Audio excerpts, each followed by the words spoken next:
Subscribe now.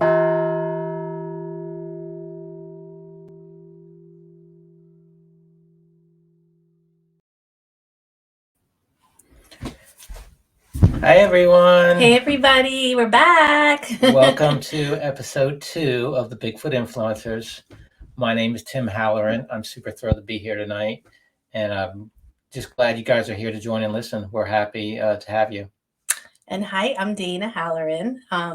Welcome back to our show. It's so great to have you all here. I'm super excited about our guest today because it's Kathy Strain. I remember actually when you were interviewing her for your book, we were in Virginia Beach. Do you remember? I remember, yeah.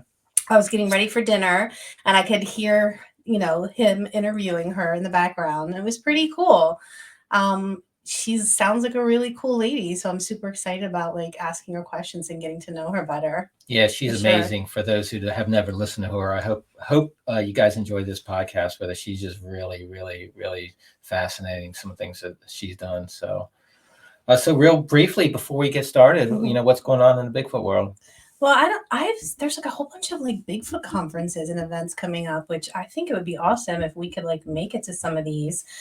We have, there's one here in Hocking Hills in Ohio. Then there's is that Honobia? I think so. Honobia, Oklahoma. Don't get me started. Yeah.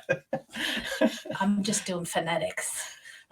There's also one in Minnesota in October 7th through the 9th. I would love to go to that one. Yeah, that one's up in Grand Rapids. It's put on by the Abe Del Rio and the Minnesota Bigfoot Research Organization. Okay. Is that the one that Doug goes to?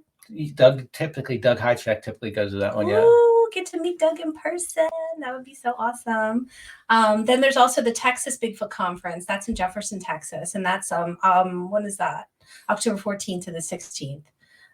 So I think there's also the Squassachusets one. That's coming up in October. I think we're already planning to go to that one. Yeah, John Wilkes puts that on, and that'll be, I think, in Springfield, Massachusetts. Yeah, these Bigfoot conferences are really awesome.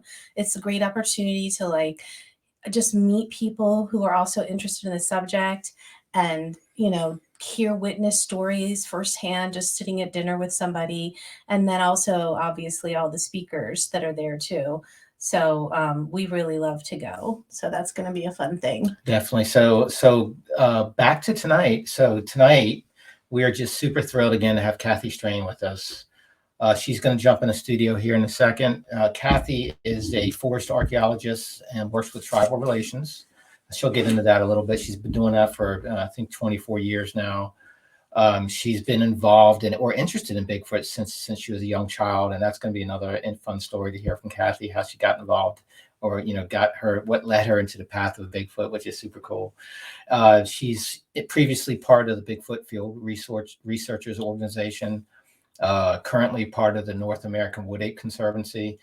She's been on countless documentaries, television and movie documentaries, and consulted and just been that professional, that scientific mind to help lend a hand and maybe shed some light to the mystery. So just again, super excited. And without further ado, we're going to welcome Kathy Strain. Hey, Kathy. Hey, Kathy. How are you? I'm good. How are you? Good. Awesome. Thanks again so much for joining us. I mean, we're just super thrilled. Just glad you're here. Yeah, I don't know if you if you heard my story of when Tim was interviewing for you for the book, he had you on speaker and I was listening to you and just thinking to myself, oh my God, I would love to meet this lady. She sounds so cool. And all the cool stories that you had to share. So I'm really excited to have you on the show as well. Oh, thank you for having me. Yeah. So, we thought we would ask you a few personal questions. I'm sure our audience would like to get to know you a little bit. So is that okay with you? Sure. Okay, cool. It's not my age, is it? No, we wouldn't do that to you, Kathy. 35. I don't actually know. I've forgotten. My gray hair is my telltale, so. So, where did you grow up? Oh, I grew up in Porterville, California.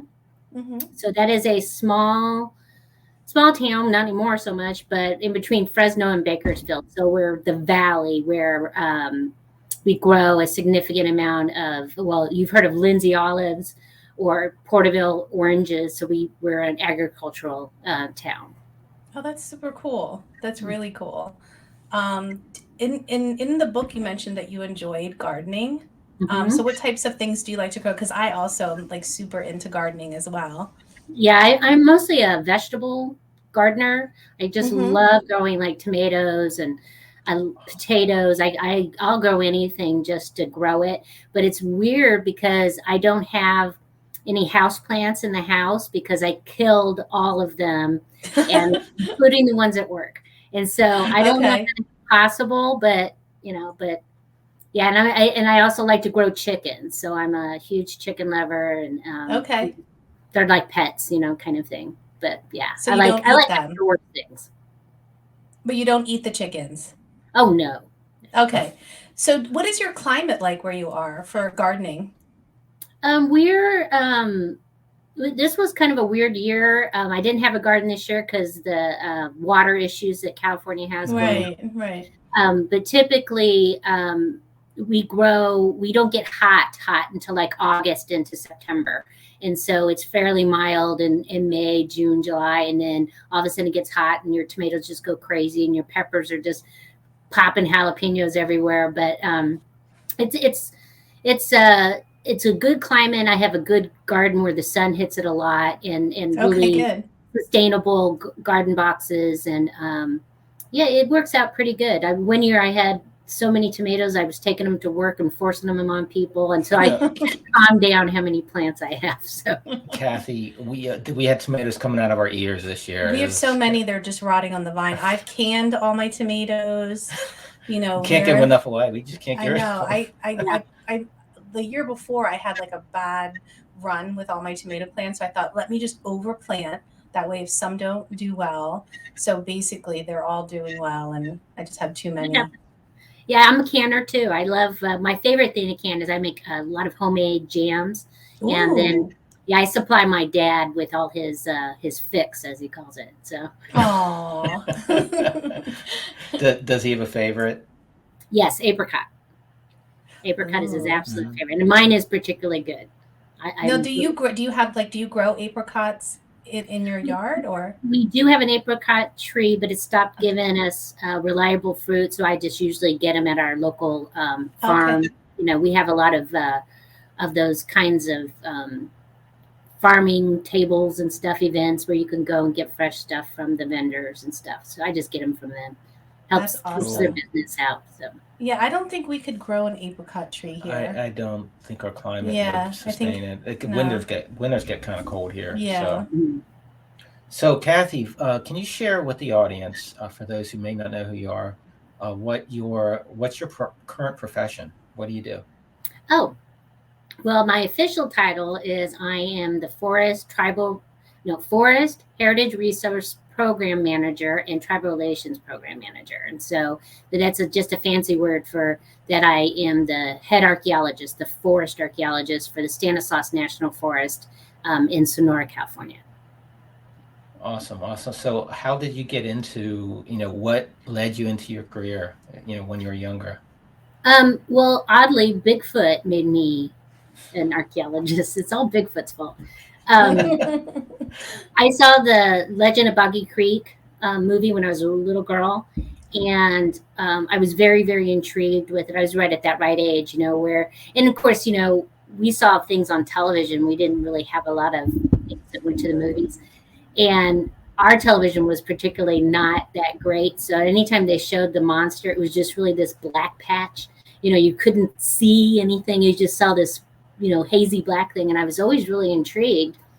And when I think I was in fifth grade, I don't particularly remember anymore, but I asked my teacher, what do I need to do to study Bigfoot for a living? And she said, well, you probably have to go into anthropology. And I went, okay. And that was just it. I'm going into anthropology.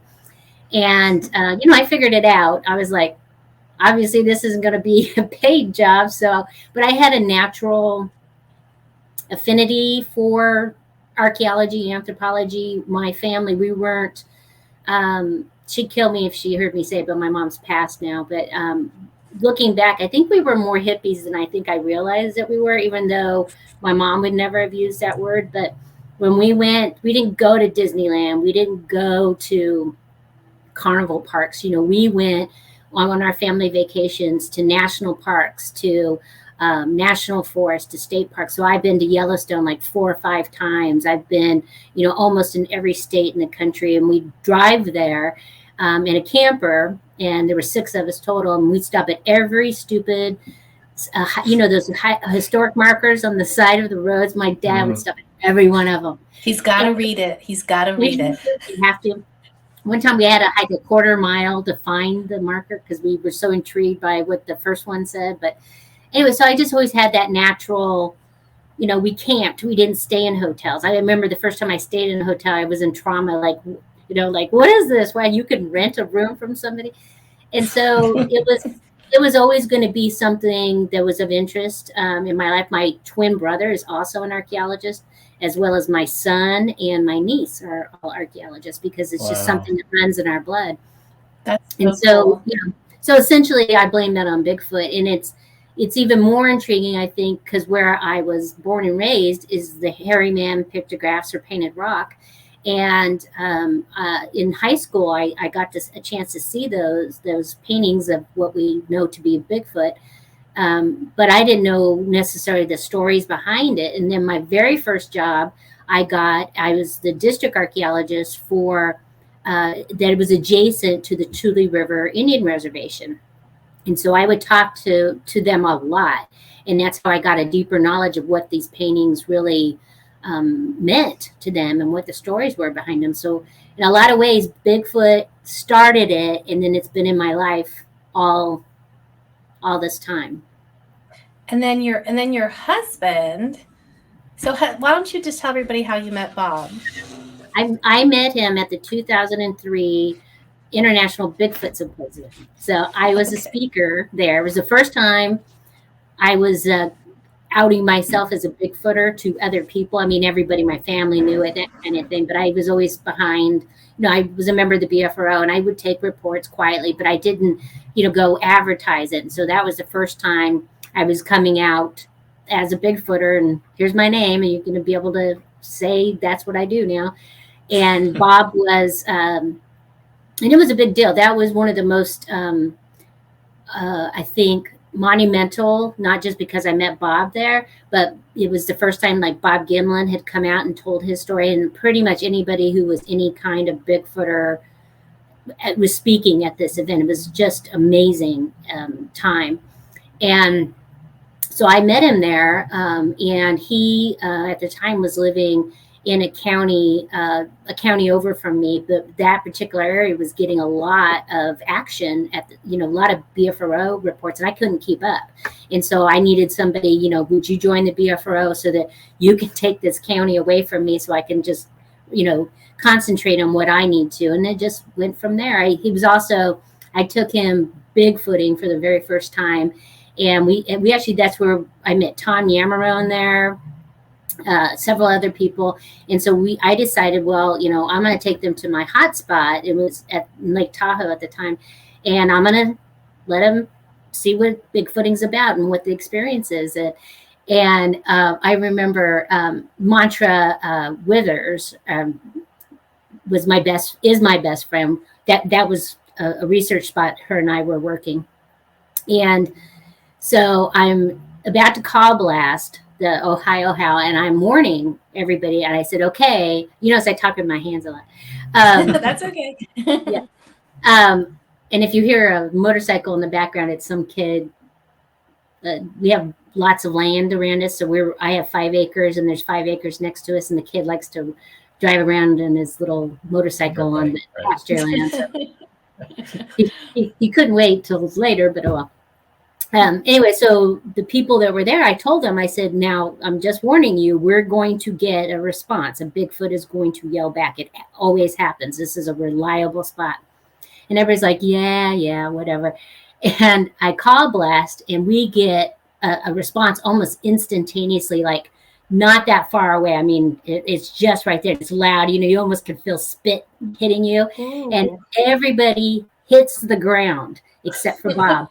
Bob's just leaning up against this truck, and he's like, yeah, that's interesting. He's the only one that was cool about it. And I just went, hey, that dude's cool. I think I like that, you know, about him. And so it was just a funny experience that he handled that so well, and is, you know, didn't freak out like everybody else. So, hey, Kathy, why don't you this is more for like our newbie viewers. Mhm. You know, I think one of Tim and I's goals in this whole thing is kind of to introduce the whole world of Bigfoot to people who are not in the world. So can you tell us what the BFRO is? Oh, well, the BFRO, what does that stand for? Bigfoot Field Research Organization. And there's probably people don't realize that the internet hasn't always existed. Right. And so, you know, it's really not that old. And I remember so I've been an archaeologist for 32 years, and Right. we had sort of computers, but everybody had to share it and that kind of thing. And then when I came to this current position, it was about 24 years ago, we all individually had our own computers, and it was like, ooh, you know, I got my, and so I remember, yeah, I had like 10 minutes to go for the end of the shift. And I was like, oh, I'm going to Google, or I'm going to search the internet for Bigfoot. And the BFRO came right up, and I was all like, oh my God, there's other people who do this as well. And they're an organization, and their mission was to take, witness statements and all that kind of stuff. And I just said, wow, that's really cool. And so I sent a note in to them about Native Americans and Bigfoot, or something to that effect, because I already had been collecting stories forever. And I get a note almost immediately back, and it was Robert Leiterman. He said, can I call you? And I said, yeah. And so we talked on the phone for a really long time. And then like the day after that, Matt Moneymaker says, hey, do you want to be a curator with us? And I said, well, sure. And so I joined the group, and there's John Green, there's Jeff Meldrum, there's Krantz, all kinds of, anybody who was anybody was part of the BFRO at that time. And I remember being quite intimidated. I was like, Mr. Krantz, how are you today? You know, I was just like, and so it was very enlightening. And unfortunately, Krantz passed not long after that, but gave me a lot of opportunity to talk with John Green. Bindernagel was in the group. It's how I got to know Alton Higgins. I mean, it was just a really good group of people that were all there for the same purposes. So, but that's a long time ago. Yeah. So. Oh, that's okay. I never realized they were all part of the BFRO at one point. Yeah. And Robert Leiterman, he was a park ranger. Is that correct? Uh-huh. That is correct. Okay. Yeah, retired now. Right. So you were collecting stories from the Native American tribal members prior. Is that what led you into writing your book? In a way. So when I was the district archaeologist adjacent to the Tule River Indian, we were doing a project that I needed to talk to the elders about, because I was fairly certain we were going to come across human remains on this project, and I needed to know, what do you want me to do? How do you want me to handle it? And so I would go to the reservation at nighttime to meet with the elders when they met, and we would have potlucks and stuff. And my oldest son is a flaming redhead, and just as cute. When he was a baby, he's the cutest thing you ever saw in our life. I don't know so much now, but anyway, I would take him, and they just loved him. They just thought he was just, wow, can we hold him? We'd pass him around. And then I don't remember exactly how it ended up, but I said something about believing in Bigfoot, and they were stunned that I believed in Bigfoot. They go, really? Yeah. And I said, yeah. And I said, I know a little bit about those pictographs that are here, but I don't know everything. They go, oh, well, you know what? How about we tell you? And I said, okay. And I just kept quiet, took down all the information. They get in a little fight once in a while about, that's not right. That's not how that story goes. But anyway, I collected some stories in, and started just kind of collecting other stories from other tribes, but just concentrating on California. Excuse me. Because we all know, Bigfoot only exists, in the Pacific Northwest, And so I don't remember the year in particular, but I don't even want to try to even think. Maybe 2007, something like that. Maybe 2007, maybe 2006. Craig Woolheater from then the TBRC, which is now the North American Wood Egg Conservancy, so they changed names there, asked me to give a talk about Native American beliefs in Bigfoot for the University of Texas, San Antonio, that they were going to have a museum display and they were going to have a big old event. And Peter Burns was going to speak and I was going to speak. And I didn't really feel that it was right for me to go there and talk about California stories. So I said, all right, well, let me see what I can find that's from Texas or from the South. And I had no hope. I was just like, there's no way I'm going to find any traditional stories, anything that predates. What I'm particularly interested in is stuff that predates 1950s, when the term Bigfoot was coined and before the Patterson-Gimlin, so that I'm interested in proving that Bigfoot was part of Native American culture way before we got here. It didn't have anything to do with us. So I started looking around, and lo and behold, boy, did I find stories. And I was just blown away. And I gave, a paper talking about, you guys, they're Native people, I'm going to say it wrong, the Choctaw, the Caddo, they all have stories. And most of the crowd was like, yeah, we know that, kind of thing, we've been here a while. And then it just got me thinking about, what else am I missing? Is it possible that there's other places that I haven't even thought of where the Native American people have stories that predate these events that I've been ignoring because I've had this bias that Bigfoot's only here, And sure enough, that's what led to the book. Is I just started collecting more and more and more and more, and I was just like, and I approached Hancock House, who's my publisher, and I said, would you guys be interested in this collection of just traditional stories, no embellishment, no me, you have to believe this kind of stuff. It's just, this is what the Native people say. This is their words, their stories. And they said, yeah, I think that's cool. And they're like, can you have it ready in a month? And I'm like, well, no. but that's how the concept came around. I'm gonna add an image of the book up here, so our viewing audience can see. Our listening audience may not. So we'll have you talk about the title of the book too. Yeah, that's what the book is designed, and that's the Hairy Man pictographs, but that's a photoshopped version of the actual pictographs. And the title comes from Giants, Cannibals, and Monsters, of the different views that tribes had of Bigfoot. So like the Thule Indian Reservation hold Bigfoot in very, very high regard. So they have a song. They have, he comes and gets them and takes them over to the other side when someone dies. And so your soul doesn't get to go over to the next place unless Bigfoot comes and takes you there. Versus here, I'm just, basically just a little adjacent to the Tule River. I'm in Tuolumne County versus Tulare, and the local tribe here, the Miwok, they're like, oh no, we don't want to have nothing to do with that guy, And they even have a very specific cave that they associate with him, and anything that's found in that cave, they want nothing to do with. They have a traditional story where the particularly bad Bigfoot that they killed is his bones are still laying on the ground.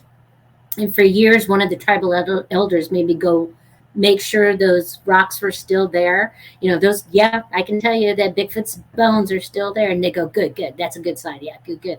And so it's every tribe has a different relationship, I guess, with him, where he's a cannibal to some. The Washoe believe that he ate their children. There are others who, in the South, it's a little different. Bigfoot was an acceptable mating partner. There's, he's nothing but evil in the eastern part of United States, and so it's that kind of stuff that you kind of I wanted to display, and that's why that title is like that. That to some he's just a giant, to the others he's a horrible monster, and to others he's a cannibal. And I didn't want to put like creator or anything but there are a few tribes that believe that Bigfoot had a hand in their creation as well. So, hey, Kathy, can I ask you to just explain to the viewers in like a simplistic way what exactly are the hairy man pictographs? So the hairy man pictographs and a pictograph is painted art, and a petroglyph is a pet into the rock kind of art, and this is a pictograph. So petroglyphs are much, much older than pictographs, but we believe that this could be, a range of 1,300 to 3,000, and it just depends. We have photos of it from the late 1800s, so we know that it wasn't painted yesterday.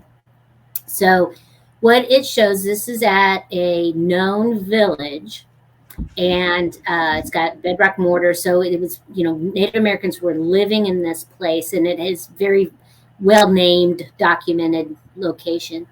And the photograph that you have here shows the hairy man pictographs, and from, I guess it would be my right. I'm not good with directions, so I'll stop that. Us neither, don't worry. Yeah, the one with its arms kind of hanging out like this, that's Right. the father Bigfoot, and he is 8 feet tall on that rock. And then over to his right is mom Bigfoot. She's 6 foot, and then further over is the baby, and he's about 4 feet tall. So that's actual size in the actual rock? Actual size. Okay, so it's almost like they were trying to communicate that this is the actual size. This is the location where man was made. So it's a sacred, important place. And so on the ceiling, up on the top, which is, you have to lay on the ground to get a good picture of it, but that's Coyote eating the moon. And it's all related to a story that all the animals that were around came to this location here, and each gave something of themselves. So like, eagle gave wisdom, fish gave man the ability to swim, and hairy man had said, well, I want people to walk upright like me, be bipedal like me. And Coyote said, no, I want them to walk on all fours like me.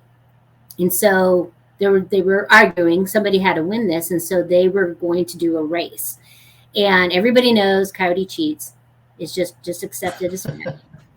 And he took off running, and hairy man stayed behind to make sure that humans got to walk on 2 feet. And so Coyote was gone, so they went ahead and created man out of the dirt that's in the cave. I'm reaching like I can touch it. I don't know what I'm doing there. And and when man came out of the ground and saw hairy man, he was really frightened, and it hurt. Excuse me, hurt his feelings. And so he's actually, then all the animals went and painted themselves on this rock, and that's why hairy man is crying, because it hurt his feelings when man was afraid of him. Wow. So are there any other pictographs in that area, or in that are, a picture of something that doesn't exist? Like any? No. So basically he's painted in there. The Bigfoots are painted in there just like all the other animals that exist, and there aren't any other kind of imaginary creatures. Okay. No. Everything on that rock. Yeah. And even people, there's people drawn on there too. So right. The birth of humans. That's super interesting, because I could see if it was like, like even like with Greek mythology or, other cultures where there's, imaginary gods and stuff like that going on. They're painting a Bigfoot just like any other animal. Yes. Right. And Kathy, aren't there other, well, actually, first, is there a reference? Do you have any idea what Native American tribe was responsible for the hairy man pictograph?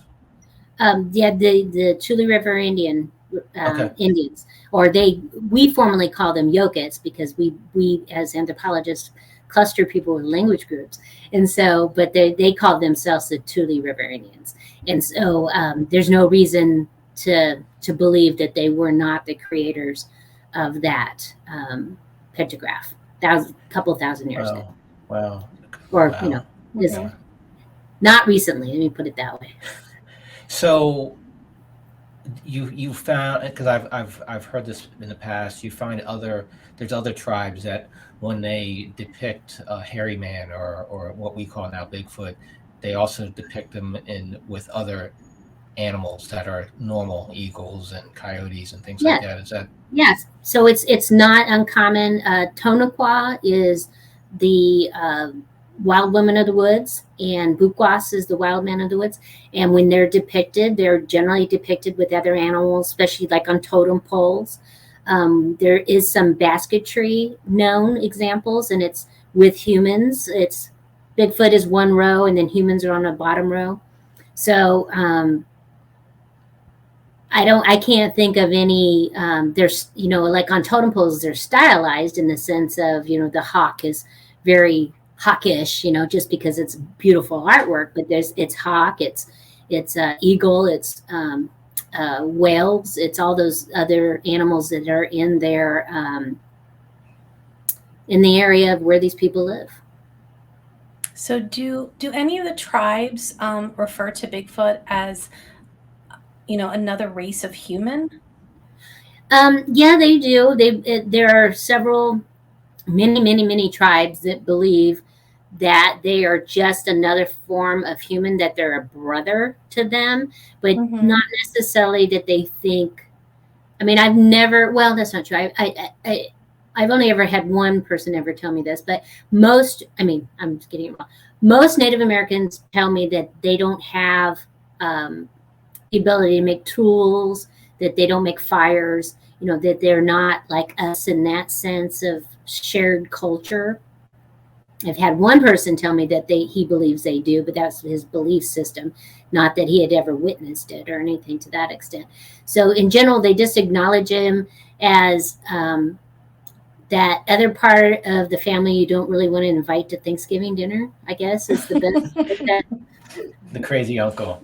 The one that gets drunk and no, and so yeah, so they because he's bipedal.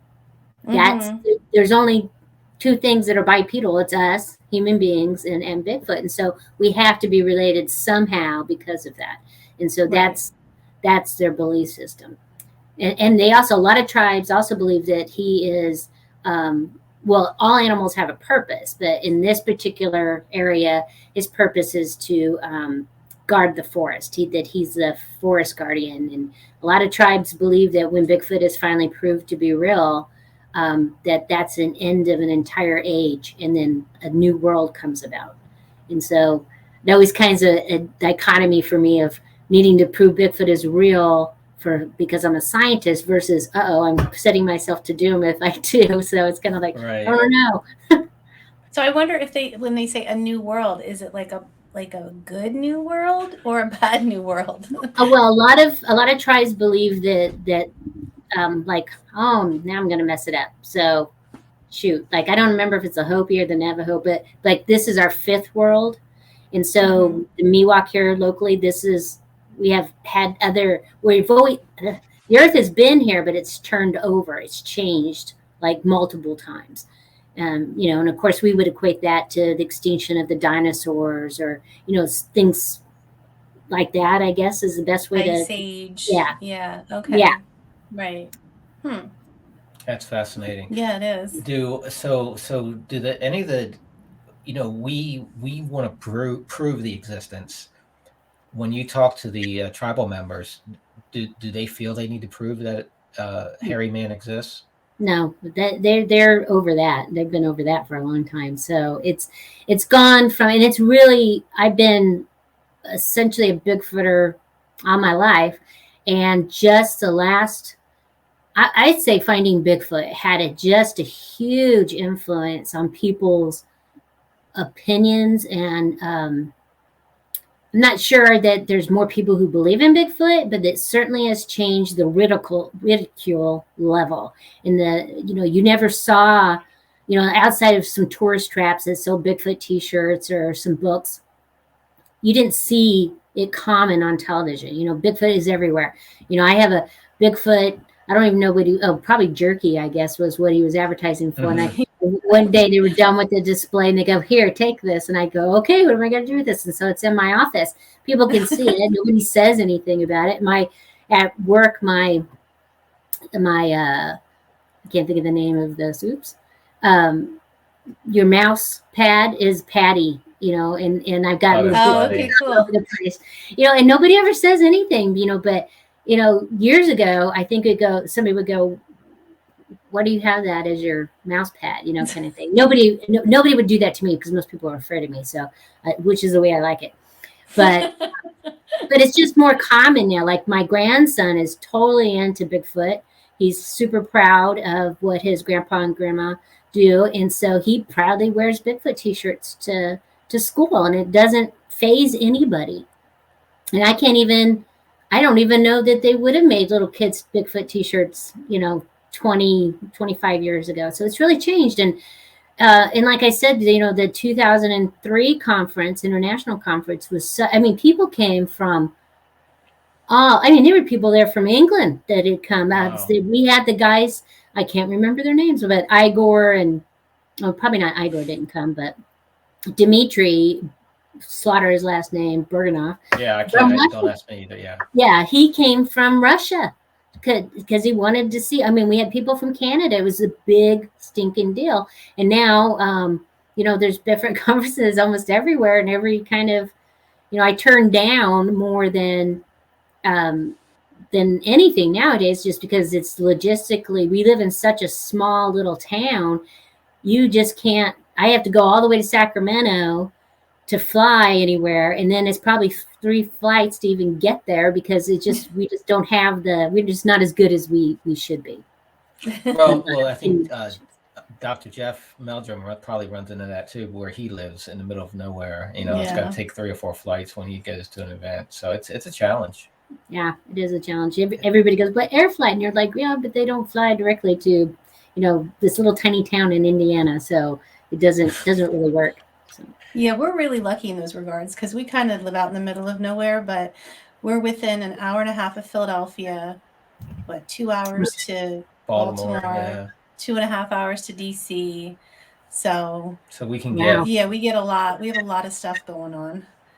But it's flat. There's not a lot of Bigfoot here. Yeah, we live in Delaware, and we live on the Delmarva Peninsula, so it's kind of more of an island. We don't have a bear population, and actually, I think the 5 BFRO sightings are like we could throw a rock to where one of them is. Like it's literally across the. Yeah. So, but we don't have any Bigfoots here.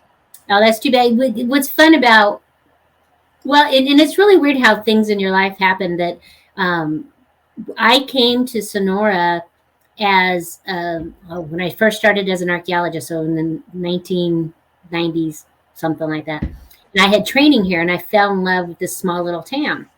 And I was, didn't think much of it. And I ended up in Las Vegas, but best job I ever had because those casinos paid for anything that you wanted. I go, can I have a display case? And they go, sure, here's some money, and it's not like that anywhere else. And my mom was getting upset about not seeing her grandchildren. She didn't care about me. She just says, you've got to.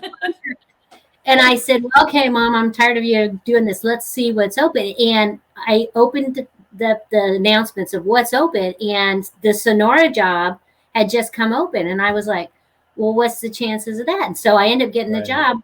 And then after I meet Bob, all of Bob's first Bigfoot experiences, the very first one, he didn't even know he saw Bigfoot. I had to talk him. It's like, you don't have a 12-foot man walking around in a fursuit, dude. But some of his best stuff he had happen was in Tuolumne County. Him and his dad hunted here for years. And so it's just, how does that happen that you meet somebody who's a who likes Bigfoot at a conference, you end up, falling in love, and your Bigfoot experiences happened in the same place where I live. It was just, I was the one who took his BFRO stories, and it's actually on, still up on the BFRO. They just took my name off of it, but it's Bob's experiences. So, I mean, it's quite amazing. And I just love the fact that we can, I just blabbing on, but one of the coolest things, I think that was a testament of me brainwashing my own children, because, you have to start early with Bigfoot. And I used to live up higher in the snow zone, and I hate snow. I hate snow worse than I hate anything, pretty much. I'll even take fog over snow. But I'm liking you even more now, Kathy. I love snow. But we had the window open, and my oldest son, who obviously went call blasting with me all the time, he goes, "Mom, I swear somebody's playing that call that you call all the time." And I said, "Oh, you're so silly. There's nothing like that out there." And so the next day he said it again. He goes, "Mom, this is the second time it's happened, and it's about 6:00. And I said, "Okay." So the next night I sit outside, and he was right. You could hear this long call coming out. And I said, "Oh my gosh."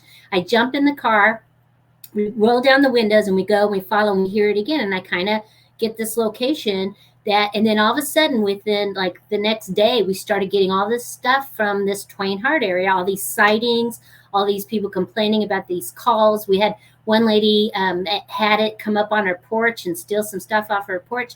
And it was just like, I would have never have gotten any of those leads or known any of this was happening if my own son, who had, took Bigfooting, hadn't heard that call. And so, Right. And it led to finding the first nest that I ever saw and all that stuff that goes with it. And so it's just a cool aside that,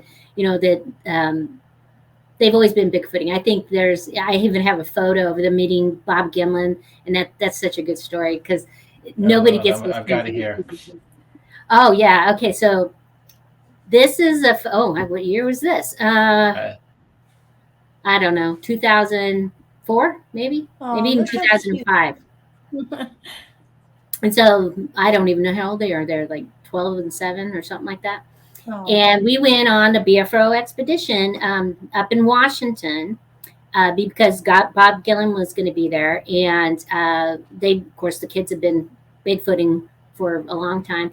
And we knew, like Bobo was there and Cliff, and a lot of people don't know. Oh, no, maybe Cliff wasn't there. But Bob and I introduced Bobo and Cliff to each other. So I just want to pass that on. But yeah, I think I heard that story on her podcast. That was so cool. Anyway, so we went up and did this expedition, and it was really quite successful. But on close to, I think, about the last night we were going to be there, it rained so bad, everybody's tents flooded. And so we had to go find drier places. Well, there was this old abandoned cabin house just down the road from where we were camping in an old quarry. And it was just like a swimming pool. It filled up with water so fast. And we all said, well, we're going to have to go take shelter in this abandoned, we called it spooky house or crack house is what we called it. Yeah. Spooky house was usually the term.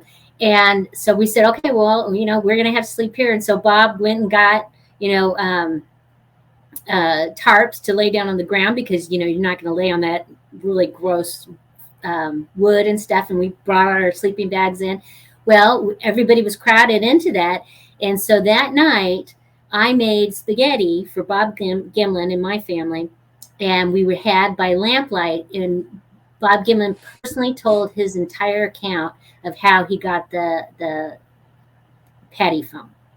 And my kids were like, it's like, he's telling us how he got this photo. So it was just a once in a lifetime, amazing. Cool. Yeah, it was amazing. And then he wanted to hug him. And then I got to do the intro for him for the 50th anniversary. And we both cried in it because I retold that story to Bob, and Bob remembered it perfectly. He goes, "Oh yeah, you made that delicious spaghetti." And I was like, "Yeah." And I told him, I said, my son is a Bigfooter. He is that too. And I said, so I just want you to know that your experiences will always live on because you didn't just influence the generation before me, but my generation and now another generation. And he just welled up with tears. And it was just like, but that's the truth, you know, because you took the time, and he took a lot of all that brunt of bad press and those people saying nasty things to him. And, you know, and that's why I think it's such a long lasting thing, because he survived it. He never changed his mind. He never said, okay, I give up. It's a man in a costume. I just don't want any more of this stuff. But no, stuck to his guns. And so it's just you have to take those opportunities when you can. And so if people, he's not going to be with us forever. I mean, obviously we lost Betty White and the Queen now. So, you know, so if you have the opportunity to go to a conference where he will be there, I highly recommend it, because when you meet that man, you know he's telling the truth. Every fiber of his being oozes, this is the truth. Yeah, he's going to be an upcoming one in Yakima, I think, in October. Yeah. Okay. So, Kathy, want to get into what happened in 2012, because that just blew me away. It still does. That's a great story. You have to tell the viewers. It was a Bigfoot sighting that you had. Mm-hmm. So, what's the background? Can you kind of say where you were and who you're with? Sure. So, I was not a member of the North American Wood Ape Conservancy, but I was very dear friends. I consider Alton Higgins to be one of my greatest mentors. My book is dedicated to him. And good friends with Daryl Collier and all those guys. And they kept telling me about this place. They've been telling me about it for a while. And I was like, blah, blah, blah. And they finally go, please come to this area. It's called Area X.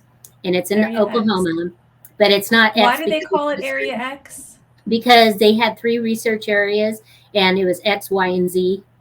Okay. And that's it. And X is the only thing that really produced anything. It's coincidence. Okay. And they said, okay, you know, come out here. And I was like, okay. So it got weighing on me. And I said, we haven't seen your mom, Bob. She lives in Dallas, Texas. Let's just go do this. Make it a holiday. We'll go meander out there, and then go see your mom and family, and his brother and sister lived there. And then we'll meander back. And we'll give them a week of our time, you know, to have this experience. And so, cause it was 3 weeks total, cause it took us, you know, time to get there. We drove out there, which is just the thrill. If you've never driven through Oklahoma, here's a good way to get far from where you live. Very far. Yeah. Very far. And so, and we were there with, and so we went by team names. And so just Alpha, Bravo, blah, blah, blah. And the team before me, I don't remember now who was that is, but we were overlapping with another team. So it was myself, my husband, Brian Brown, Mark McClurkin, and Ken, I love forgetting his name. I don't, it just flew out of my head. It'll come back to me, because he's the only one that didn't see anything. He's seen me see Bigfoot more often than he's never had a Bigfoot, but he's always doing something. And so we get there the first day. It's in May. Nothing happens. It's completely boring, quiet. Next day, something now is, and there's 4 cabins there, and they all have tin roofs. And mid-afternoon, something starts throwing rocks onto the tin roofs, and very loud, very distinctive. I know who's present. It's private land. We had done the whole scoop when we first got there. You can hear a car for miles if it's coming. There's no car actions or something, and you just don't walk there. This at first I was making fun of everybody. I was like, oh, you call this a bad road? Because I'm with U.S. Forest Service. I have driven on things that were questionable to even have been a road, let alone being a bad road. And by the time we got there, I was in tears. So that's how bad this road was. There was one point where the whole truck went sideways, and I was waving at Bob because he's now below me. And I'm like going, okay, honey, I'm not sure about this. And then they kept saying, you'll get in here. You got 4-wheel drive, you'll get in here. Oh my so God. I'm not concerned. Plus we're all armed, including myself. And so I wasn't concerned that there was another person on the compound that we were not aware of. Okay. So these rock throws start happening. And so we run over to the cabin to see what's going on. And just about when we get there, then a rock's thrown on another cabin, and we run over there, and it just keeps going back and forth. And finally I just said, I've had it. How far apart were the cabins? They're not that far from each other. They're, okay. we call them the north, east, south, and west cabins because they're about lined up on the compass points, but they're not that far. Okay. I mean, you can walk to them fairly easy, but you're essentially running to the next cabin, and it's hot. I mean, May's not, it's not as bad as it is in September. September, I thought I was going to die. I may have died, and I may still be there. But it was nuggy, and you can't really walk around that area very well. They don't maintain it. They basically, the weeds get cut down when they drive over it, but it's greenbrier, lots of dense trees, and it's not an easy place to move around. It's easier there necessarily than just walking across the forest, but it just got tiring. We're running back and forth. Finally, I said, okay, I'm not doing this anymore. I'm going to stand over here and I'm going to see what happens. And you can have Bob on and he can tell you the log story. So I won't go into that because that's cool. Yeah. And so they finally come back and we're sitting in our chairs and there's this old fire pit and we didn't have anything in it, but because it's, hot, plus it's still daylight. Yeah. And we start hearing some sounds like shuffling of feet. And we were like, oh, maybe that's that fox that keeps coming by because we met him real quick. He's the cutest little thing. And we fed him, I'll admit it. Yeah. And I can't help myself. Animals need food. And anyway, so the one place that wasn't as bad to walk in is, we called that area, it would look like an old driveway. And I'm the one facing it. And so I'm just kind of looking. And all of a sudden, there's these two Bigfoots coming right at us. And I'm all like, jump up. And I said, there they are. And I ran at them. And of course, two epic failures there. And so Brian Brown, Bob, and Mark McClurkin saw what I saw. And it was a big one and a little one. And they were at first doing, and Bob even saw a little more. He did not get up and yell, but he had eyes on it about the same time that I did. And there's this hillside, I'm trying to describe, I don't do very good with this stuff, but there's a creek that runs along the edge behind the north cabin. And then it jets up as a mountain or hill or mountain. I don't know what you want to call it. Mountains to Californians are mountains. And right. You guys call little tiny little hills mountains back there, but that's just an opinion. But they're running along this little creek bed, and the big one's trying to go up the hill, but the little one's not following him or her, not following. And so it comes back down. And it's like trying to get it to come up, and all the time the little one's running towards us.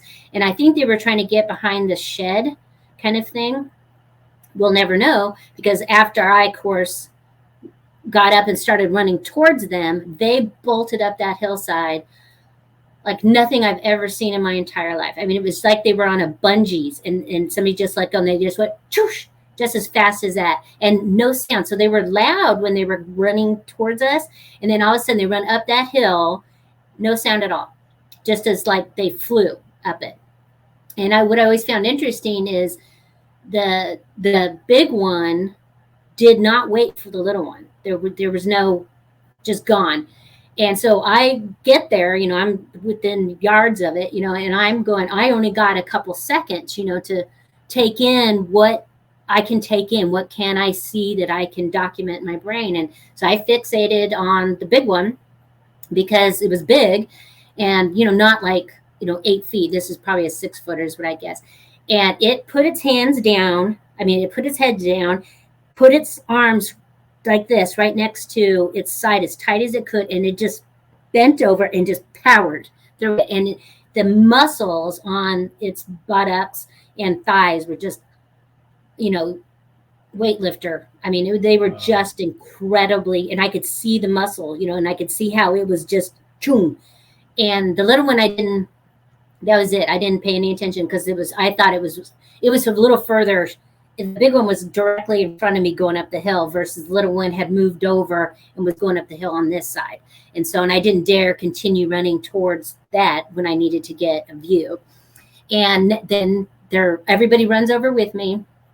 They're now up further on the hillside kind of thing. And we kind of lost track of them because now it's, they're within the dense trees. And so we thought they maybe have gotten up to this, little ledge that was a slope, it was a contour, but we didn't quite know. And so two bummers, I made it run, and maybe we could have gotten it behind that shed and gotten some better data. Number two, I ran in front of the camera that we had set up, that had I let them continue on just maybe even a couple more feet, we would have got them on film. But all you see is me rushing past it. Yeah, that's super crazy to imagine that they're running towards you. I mean, I don't know, girl. Fast walking. I mean, it wasn't the equivalent of the running. I don't know if I would get up and run towards them. I think I would run away. I was going to give him a heads brave, up. Girl, you're very brave. Well, I wanted a better look. I'm a scientist. In a lot of ways, I wasn't afraid at that minute, but afterwards, I think it hit me a little differently because I think I was in shock. And I just started, and I don't normally cuss a lot, but I started just flinging words out like, I was calling them all kinds of names because I just had to get this out because I was just like having a meltdown of like, oh my God, what just happened? And then I turned to Bob and I was like, we can't win this. There's just no way, we just can't win. These things are so much faster. And all those stories that I poo-pooed, because I know it all, of people saying, I'm driving and the thing is running equal with my car. And I used to go, no, I didn't. Yes, I don't think they could do it maybe sustained, but they certainly could do it for a period of time. And it was just, and then from there, that whole rest of that week was just unbelievable. Every wood knocks, rock throws. I heard something right outside the bedroom that we were staying in. Bedroom is loosely used here. Bedroom had like a bed. Closet. Yeah. Not much. Right. I had to sanitize everything after I left there. I just leave it at that. But just right here outside the thing, I heard something yell, "Wooga!" like that, yelled at me, and it was obviously mad, and it had just a bunch of rock throws and it was like at 6 a.m., 5 a.m., something like that. Wanted us to come outside, that's how I felt, like just a frustrated animal that just is like, I can't take anymore. I mean, everything. One of our members, Mark, got bum rushed by one. It's just, everything crazy. When we left, it was like we had been to Vietnam. I don't, of course, want to equate it to that because that's much more serious. But we were in like shell went through battle, right? Yeah, we had been in battle, and it's really funny because I don't often tell the story, but we talked about it the entire way home. A week and a half for us getting there, talked about it, going out to water my garden, feeding the chickens. We would sit there and go, do you remember those two that came out and ran? We go, yeah, he was there. Yeah. Oh, and then Bob saw another one. He actually had 2 sightings that week. And that actually is a pretty funny story too, because it was a beautiful little, not beautiful little, it was a setter colored one.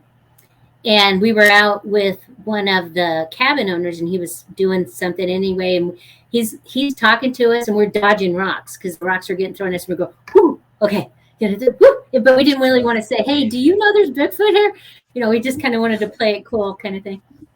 One other cabin owner knew that there was Bigfoot, but this guy wasn't quite as open or anything. So we didn't really want to, spook him or anything. But Bob, after that event, Bob looked up and saw it walking on the hillside, and its fur was glistening, just beautiful. But the funny part is we had a friend who's a psychologist in San Francisco, and big fan of Bob's. I don't think he liked me very much. I don't know. And he said, I really want to talk to you guys about this. Can you come to my office in San Francisco? And Bob and I don't like San Francisco. I mean, it's a difficult place to drive, no parking. And we said, sure, why not? So we get there, and we were there like, I don't even know, like maybe 15 minutes, not a half an hour, it's like 20, 15 minutes, something like that. And we just go, blah, and we just tell him about every single thing that happened that week and just let it out. And he looks at us and he goes, oh, wow, look at the time. I got to go. We lock up when you leave. Okay, bye. And he just leaves his office. And we were like, is he coming back? What's going on here? Because he just didn't know. He couldn't process it because he knew us. He knew we weren't lying about it. And he was trying to process it. Like, you guys actually saw Bigfoot. That means Bigfoot is real. How do I deal with that now in my life? Now that, right. And it was, at the time, we just went, what's happening here? We just didn't comprehend that we could scare somebody like that. But we turned off the lights and we locked his door and we left. And I don't think he talked to Bob again for like another year or so, because it was just so overwhelming for him that he just didn't or couldn't accept it or whatever. I don't know. But it's a funny story regardless. So I think it's definitely a situation where seeing is believing, for sure. Oh, definitely.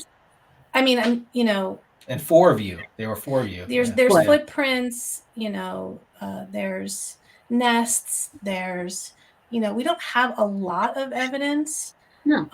We don't have any proof, but we have lots of evidence. There's difference because eyewitnesses, there's footprints, there's reported years, but. Yeah, I mean, but yeah, seeing is believing. Here I've been doing this for, oh God, I don't even want to, I already told you I've been an archaeologist for 32 years. Well, but just, having always believed, but I've seen footprints and I've been yelled at, but it's not the same as seeing them. So like, I mean, what are some things that really stuck out to you with just the seeing part? Besides the muscles and they look just like Patty. And I think the speed caught me off guard. It really, really caught me off guard. I really thought we got a message. So here's a question also. Do you did you get a glimpse of facial features or no, they were all black, and so all their face was black, fur was black, and basically the same color as each other. And I had as a mother, sometimes you get an instinct of behavior, and I had the impression, but I can't prove it. No, this is just Kathy's speculation, that it was a sister, the taller sister, having to take care of her bratty little brother, who wanted to get a better look. Because there's not a lot of women that went in there, and as you notice, I kind of have a high voice, and I think they perceive me as being a child or a young person, and I think the little one wanted a better look. And the sister is going, no, we can't do this. We can't do this, because I don't believe that it was like a parent situation, because once they went up that hillside, she never turned back, or it never turned back to look to see where the little one was. No head turn at all. There was no like, oh, he's over there kind of thing. It was down and gone. Wow. And that might be because they were well trained and they knew humans run kind of thing. And they knew they had been busted at that time, because now I'm running at them and they're like, well, they can see us. And I also really thought they thought we were still over at the other cabins investigating the rock throws. Right. So they obviously did not know we were sitting there. And so chance of a lifetime, but it's always like that. It's always in broad daylight, right? I mean, and broad daylight. Yeah. So I mean, here's a question. So you're a woman in a field where there aren't a lot of women. I mean, do you feel like we as women have an advantage to having a witness experience because we may appear to them as less threatening? I used to think that a lot, that we do come off softer, and obviously we're less of a threat, because I'm fairly certain probably not the little one. I would have been dead weight on purpose to make sure he couldn't lift me, but that 6-footer probably could have gotten me a little bit distance, if you're that muscular, you can hold some weight. But but I think in a lot of ways, I think doing everyday things perks their curiosity, and so women Yes. typically do the typical stuff. We're the ones cooking. We're the ones with the kids, and I think that's a curiosity of theirs in that sense that it's interesting, and certainly a higher voice is much more attractive. And I do know personally that they hate Daryl Collier very much, because we always seem to have some sort of reaction when he's around, because I think they just never like the man. So I would take that personal if Bigfoot didn't like me. That's super interesting too, because obviously the most witnessed sightings that we have are not from Bigfoot researchers. They're just people out hiking or fishing or hunting or mushroom picking or dog training. They're just living life. Yeah, completely random. And it may never happen again, or it may happen again. It just depends, but it's funny for me as an anthropologist, the reaction, because all it did was make me want more. And so the next year I went back for 3 weeks by myself so that Bob could watch the kids. And then he went first for 3 weeks while I watched the kids. And then I went for 3 weeks. And so how much of a passion is that I don't care if my husband's there. I'm going just to get my opportunity. Right. We've been back multiple times, 2 weeks at a time or a week at a time, where we could spare it. And so, but you've never had an experience like that one. Pardon? You've never had an experience like that one, even going back.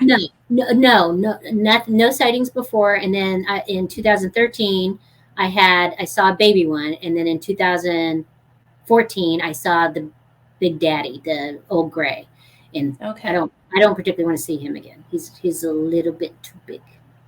Okay. Well, there's not a lot of people who have had multiple sightings. So you must have been going to a really good spot. Yeah, our group in particular, we have several people who've had multiple sightings. That's crazy. If they seem to, there's something about that location. They need something there. It's not, we don't believe it's the water. We think it's something else, that there's maybe a mineral or something that they have to have from that location. And that's why they stay there. Mm-hmm. Wow. And it's remote. And it's very remote. There's hardly any people. That's so cool. Yeah. So based on that, Kathy, what do you think Bigfoot are? I think they're just an ape. I think that they're an offspring of the orangutan family, and they're not like Homo erectus or anything like that. They're not in the Homo line with the rest of us. They're an ape.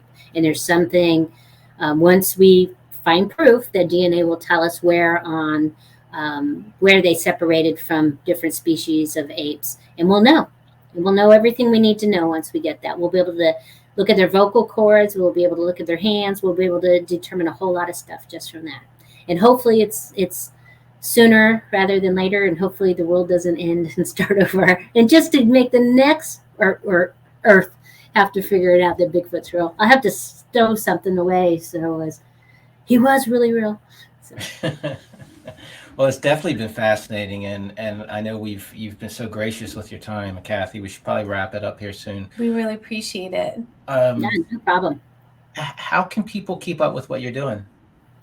Well, I am on Facebook. I generally post fun stuff. I'm not much on dramatics kind of stuff. I don't really have many of those Facebook groups that I'm a part of, because it's just people belittling each other, and I'm just not into that.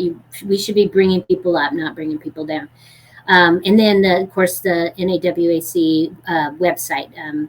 All the latest research we have. We just put up a bunch of new recordings. I highly regard it's woodape.org.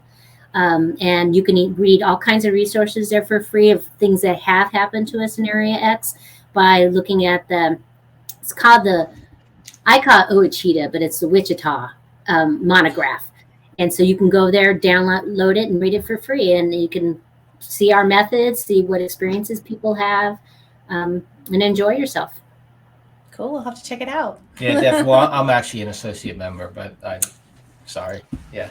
So He's I love special. it. No, I'm not special. It's fascinating though. I'm just like a little kid in candy store. So Kathy, just so you know, I was the original Bigfoot person. Begged him to take me to the Ohio Bigfoot conference. It's true. Begged him. He was like, "Oh my God, fine, let's go." And so we went, and he got hooked. Yeah. He's so hooked. That's all he wants to talk about now. I'm like, baby, I don't want to talk about Bigfoot right now. Like, let's talk about something. He's obsessed. You know, I have long said couples that Bigfoot together stay together. That is I think that's true. Yeah, and you and Bob are I'm so honored that you were in the book and helped me out with the book. I just love what you guys did. So thank you again for that. And Absolutely. Thank you for being here It was tonight fun. with us. You were awesome, Kathy. Thank you. No problem. I invite Bob on. He's a hoot. So he's coming on. Yeah, he's on the short list. That's definitely there. Tell him to have to be ladies first, though. He'll understand. Well, I set him up so that, the headline. Oh, I got to tell one more story. I know that you're trying to go, but we did a conference here locally. We try to support our local community. And I had done the presentation, got it all ready, and I was going to do the first half, and Bob's going to do the second half. And Edgar Allan Poe's grandnephew or something was there, and he was the keynote, as well as a Mark Twain impersonator. So we go and we give our really, really good, enthusiastic crowd, gave our presentation, and then at the keynote, as we were having dinner, this guy, Edgar Allan Poe's, I can't remember his name off the top of my head, comes up to me and he goes, "Oh, really, we really enjoyed Bob's speech. That was really good. Man, he's just really a nice speaker, a good storyteller. And wow, he blah, blah, blah." And I said, "Oh, so what did you think about me?" And he goes, "You spoke?" Oh my gosh. And he was sitting there the entire time, so I know he was there. But it's just like, great. Really? Thanks a lot. So it's a funny story. I like telling that because Bob is such a great storyteller. You guys both are amazing. I just enjoy both of you. So I just love you guys. I can't wait to meet Bob. I truly appreciate you having me on. It gets me out of making dinner, and anytime that's awesome. Well, thanks, Kathy. All right. Thank you so much, Thank Kathy. you. All right. Bye-bye. Well, guys, another episode, number 2's down. Woo-hoo, that was so fun. Did it. So Kathy's awesome. Yeah. My God, I love her. She's great. So thanks for joining. We'll see you or hear you next week, right? You want to tell everybody how they can find your book? Sure. Okay. So here's the book. If you can't see it, if you're not on YouTube, you can purchase the book right now we have it at limited number of spaces. You can go to the Cliff Barackman's North American Bigfoot Center. I almost said that wrong. Sorry, Cliff. You can go to SasquatchTheLegend.com. You can go to Lauren Coleman's International Cryptozoology Museum website, and you can also go to Hanger One Publishing, and they're all autographed and inscribed copies. And I just want to say thank you all for the support. You've been sharing the love with it, and I'm glad so far that everyone's enjoying the book. And you guys again are amazing. Thank you for spending some time with us tonight. Yeah, and if you love the show, please don't forget to like and subscribe to Untold Radio AM. You can also follow us on Facebook, the Bigfoot Influencers, Instagram, the Bigfoot Influencer, Twitter is BF Influencers, and our website is thebigfootinfluencers.com. So you can check us out there, and we'll see you at the next episode. Thank you, guys. Thanks, and have a great night.